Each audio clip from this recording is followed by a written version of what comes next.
வைத்து. இது என்ன படம் தெரியுமா? ராஜாதி ராஜா படத்துல வா வா மஞ்சள் மலரே ஒன்று தாத்தா கொஞ்சம் கிளியே வைரமணி தேனிலே. பல பாடல்களை நம்ம கவனிக்காம அப்படியே போயிடுறோங்க. உண்டுதானே? இந்த கல்யாண பாட்டுக்கு இன்னொரு படம், நான் ஆர் சுந்தரராஜன் படம் சொன்னேன் பாருங்களேன், வைதேகி காத்திருந்தாள்னு ஒரு திரைப்படம். ரொம்ப அட்டகாசமான படம். அதுல ரேவதி நடனம் ஆடுவாங்க.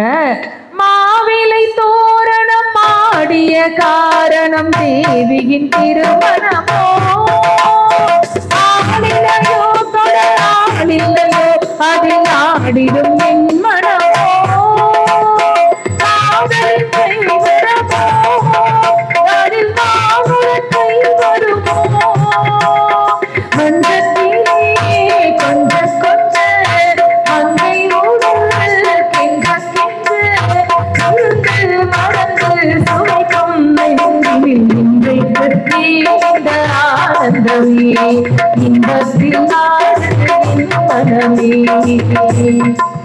இன்றைக்கு ஏன் இந்த ஆனந்தமேன்னு போகும். இந்த படத்துல இந்த பாட்டுல ஒரு முக்கியமான விஷயம் என்ன தெரியுமா? அந்த பொண்ணு குங்குமச்சிமிழ் அப்படி பார்த்து அப்படி க்ளோஸ் அப்ல முகத்தை கொண்டு வருவாங்க, ரேவதியோடைய முகத்தை. அவங்க ஏற்கனவே ஒரு கைம்பெண். அந்த பெண்ணு பாடுற மாதிரியான பாட்டை இன்றைக்கு ஏன் இந்த ஆனந்தமேன்னு அப்படியே ஒரு கல்யாண காட்சியை கொண்டு வந்து இயக்குனர் ஆர் சுந்தரராஜன் கொடுத்துருக்காருன்னா, சினிமாவில் எத்தனை இருக்கு பாட்டு இல்லாமல அங்க இருக்கு. இந்த காதலுக்கு காதலிக்கு நடுவுல நடக்கிற சம்பாஷணை இருக்கு பாருங்களேன். நியாயமா யாருக்கு வந்த கடிதத்தையும் நாம படிக்க கூடாது, அதானேங்க மேனஸ். அடுத்தவங்க கடிதத்தை பிரிச்சு படிக்கிறதுங்கிறது நாகரிகம் இல்லை. குறிப்பா காதலர்களுக்குள்ள இருக்கக்கூடிய கடிதத்தை படிக்கவே கூடாது, பார்க்கவே கூடாது. காதலர்களுக்கு நடுவுல இருக்கிற கான்வர்சேஷன் பரிபாஷை, அந்த சம்பாஷணையும் நம்ம கேட்கக்கூடாது.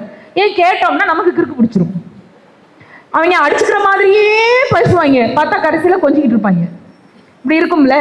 இந்த காதலன் எவ்வளவுதான் இறங்கி இறங்கி வந்தாலும் நம்பவே மாட்டேங்கிறான். சரியா? கடைசியில் அவன் படுத்தே விட்டான் ஐயா அப்படின்னு வடிவேலு சொல்ற மாதிரி சாஷ்டாங்கமா விழுந்துடுறோம். எப்படி பாட்டு சொல்றாங்க பாருங்க, ரெண்டு பேருக்கும் நடக்கிற பேச்சுவார்த்தை. இந்த பொண்ணு சொல்றா, இவன் மேல நம்பிக்கை இல்லை. பெண்கள்கிட்ட ஒரு விஷயம் என்ன தெரியுமாமா? அவ்வளவு சாமான்யமா நாங்க உண்மையை ஒத்துக்க மாட்டோம். பொய்னா கண்டுபிடிச்சிருவோம். சரிதானே? எவ்வளவுதான் நீங்க குட்டிக்காரனை அடிச்ச ஆண்கள் முயற்சி பண்ணாலும் உங்களை அவ்வளவு சீக்கிரம் ஏத்துக்க மாட்டோம், ஒத்துக்க மாட்டோம், நம்ப மாட்டோம். ஆனா ஒரே ஒரு தடவை நம்ப வச்சுட்டீங்கன்னா நீங்க எவ்வளவு பொய் புழுகினாலும் அதை பூரா நம்பி தொலைவோம். அதுதான் பெண்ணுக்குள்ள தலையெழுத்து. என்ன செய்யறது? இப்ப காதல் நிலையில தான் இருக்கா. அந்த பொண்ணு கேள்வி கேட்கிறா, இந்த பூமியை தீர்ந்து போய்விடு போய்விடில் என் செய்வார்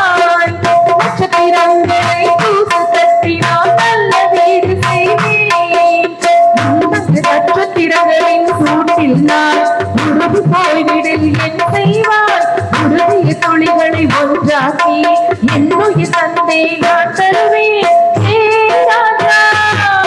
இது நீதானா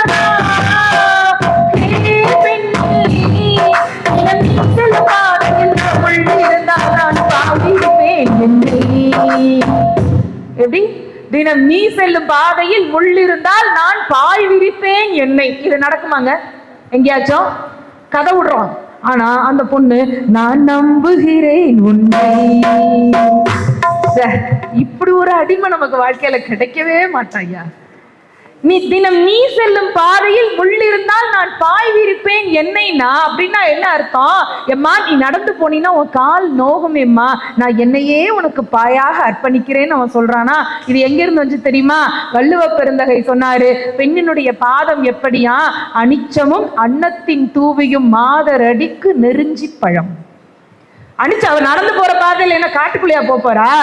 அவங்க சொல்ற மாதிரி கள்ளி பொறி பறக்கும் காணலிலேன்னு சொல்லுவார் ஒரு பாட்டுல, பகழி இந்த பாட்டுல வரும்.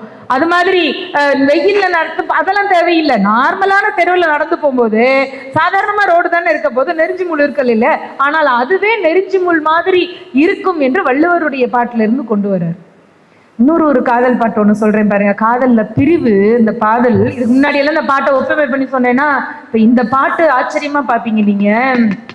காதலனும் காதலியும் பிரிச்சுட்டாங்கன்னா பிரிச்சு வச்சிருக்காங்க, பிரிவு துறையர்ல இருக்கிறாங்க. அப்படி இருக்கிற போது ஒருத்தருக்கு ஒருத்தர் தூது சொல்லி பாடுறாங்க. வண்டி மாடு போய்கிட்டு இருக்கு, அதுல அவ தூது சொல்லி பாடுறாங்க. அதுக்கு காதலன் பாடுறான் பாருங்க, மானே மயிலே மரகத கோயிலே நான் பாடும்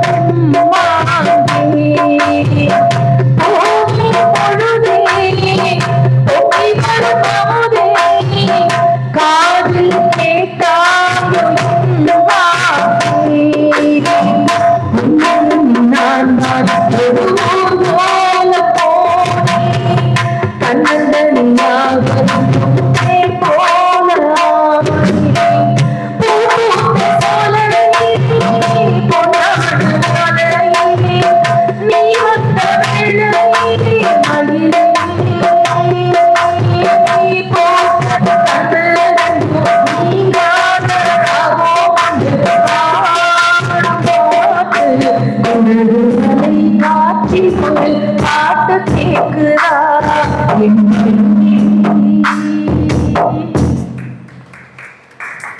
கரகாட்டக்காரன் படத்துல இந்த பாட்டினுடைய தாக்கம் எங்கிருந்து வந்துச்சுன்னு சொன்னா ரொம்ப ஆச்சரியப்படுவீங்க. அனிச்சத்தின் அன்னத்தின் தூவியும் பாட்டு காமத்துப்பால் பாட்டுங்க. அதை வச்சு ஒரு காதல் பாட்டு வந்ததுங்கிறது பெரிய விஷயம் கிடையாது. ஆனால் இப்ப நான் பாடின குடகுமலை காட்சியில் ஒரு பாட்டு இருக்கு பாருங்களேன், மானே மயிலே மரகத குயிலே தேனே நான் பாடும் தெம்மாங்கே. மானு மயிலு குயிலு எல்லாம் வந்துச்சா? இந்த மானு மயிலு குயில் எங்கிருந்து வந்ததுன்னா, மயில் என்றும் குயில் என்றும் மாணிக்கம் என்றும் மானே என்றும் தேனே என்றும் வானமுத என்றும் ஒயிலான வண்ணமயிர் கொத்து அவள் என்றும் ஓதாமல் கடிந்து விட்டு ஆடு பாம்பே என்று பெண்ணை வர்ணிப்பதை விட்டுவிட்டு நீ இறைவனை நோக்கி பயணப்படு என்று மனிதனுடைய ஆத்மாவிற்கு பாம்பாட்டி சின்ன சித்தர் சொன்ன பாட்டு இந்த பாட்டுங்க. அதை விட்டுட்டு கடிந்து விட்டு ஆடு பாம்பே, பெண்ணுன்னு நினைக்காத, பெண்ணை தூக்கி போட்டுட்டு அதை விட்டுட்டு இறைவனை நோக்கி வான்னு கூப்பிட்ட பாட்டுல அவர் எழுதின மயில் என்றும் குயில் என்றும் மாணிக்கம் என்றும் வானமுதென்றும் என்ற அந்த வரிகளை எடுத்து வச்சு மானே மயிலே மரகத குயிலே தேனே நான் பாடும் தெம்மாங்கன்னா, திரைக்கவிஞர்களுக்கு திறமை இல்லாம இது முடியுமாங்க? திரைக்கவிஞர்களுக்கு திறமை இல்லாம முடியுமா? ஒரு விஷயம் சொல்லி நிறைவு செய்யறேன் பாருங்க. இந்த உலகத்துல யாரை வணங்கணும் அப்படின்னா இறைவனை வணங்க வேண்டும். இறைவனுக்கு அடுத்தபடியாக நாம் வணங்க வேண்டியவர்கள் யார் என்றால் இந்த உலகத்திற்கு சாப்பாடு போட்டு காப்பாற்றக்கூடிய விவசாயிகள் தான். உழுதுண்டு வாழ்வாரே வாழ்வார் மற்றெல்லாம் தொழுது உண்டு பின் செல்பவர். வள்ளுவருடைய முத்தாய்ப்பான குரல்களிலே இதுவும் ஒன்று.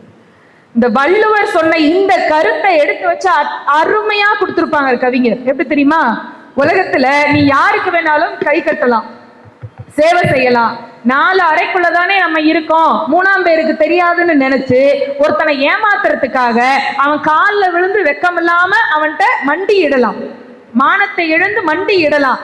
அப்ப என்ன தைரியத்துல மனுஷன் பண்றான்? அந்த அறையில நம்மளை தவிர யாரும் இல்லைன்னு நினைச்சுதானே அவன் தவறு பண்றான். ஆனா அப்பவும் ஒருத்தர் பார்த்துக்கிட்டு இருக்காங்க. யாரு தெரியுமா? யாரும் இல்லைன்னு நினைச்சுக்கிட்டு நீ மானம் இழந்து மண்டிக்கிட்டுறியே, இந்த பூமி தாய் உன்னை பார்த்து சிரிச்சுக்கிட்டு இருக்காடா. யார் உனக்கு தெய்வம் அப்படின்னா அப்ப உன்னை ஏமாத்த நிக்கிறான் பாரு, அவன் இல்ல தெய்வம். உனக்கு சோறு போட்டவன் தான் தெய்வம், போடுறவன் தெய்வம். கொடுத்தாரு பாருங்க பாடல. கைகட்டி சேவை செய்து கண்கள் கெட்டு உள்ளம் கெட்டு போய் சொல்லி பிச்சை கேட்டால் அன்னை பூமி கேலி செய்வாள்.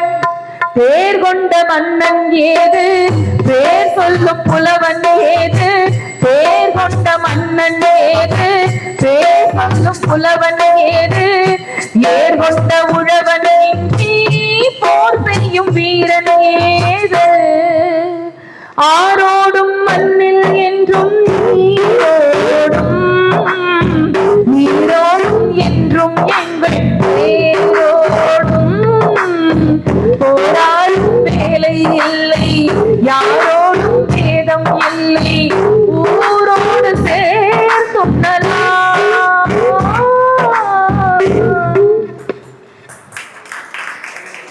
ஆகவே திரை திரைப்பாடல்கள் எல்லாம் நமக்கு சிறந்த இலக்கிய தரமாக இருப்பதால் திரைப்பாடல்கள் இலக்கியங்கள் தான் என்று சொல்லி துளசி அவர்கள் கொண்டு வந்த வழக்குகளை தள்ளுபடி செய்யலாம் என்று நினைக்கிறேன். ஒத்துக்க மாட்டேங்கிறாங்கம்மா. அவங்கள்ட்ட ஒரு தயக்கம் வருது. ஐயா, 1000 சிந்தனைகள் உண்டுங்க. எங்களுடைய பணி, என்னுடைய நோக்கம் மேடையில குற்றம் சொல்லுவதாக இருந்தால் கூட அந்த குற்றத்தை அப்படி போற போக்குல சொல்லிட்டு போயிடணும். இப்ப நான் மாற்றா 4 பாட்டை பாடலாம், ஆலுமா டோலுமாவை விட ரொம்ப கீழே போன பாடல்களையும் பாட முடியும். ஆனா இப்ப நான் பாடின இந்த பழனி பாட்டோ மத்தளம் கொட்ட வரிசங்கம் என்றதோ உங்க மைண்டை விட்டு போயிடும். அதனால அதே சிந்தனையோட நம்ம அழகா போயிடலாம். இறைவனை எவ்வளவு அழகாலாம் பாடி இருக்கிறாங்க, எத்தனை அழகான பாடல்கள். நீங்க மாணிக்கவாசகருடைய அந்த பாடலை எடுத்து வச்சு திரைப்படத்துல கொடுத்தாங்கல்ல, ஈசனடி போற்றி எந்த அடி போற்றி தேசனடி போற்றி சிவன் சேவடி போற்றி நேயத்தே நின்ற நிமலனடி போற்றி மாய பிறப்பருக்கும் மன்னனடி போற்றி சீரார் பெருந்துரை நம் தேவனடி போற்றி ஆராத இன்பமருளும் மலை போற்றி.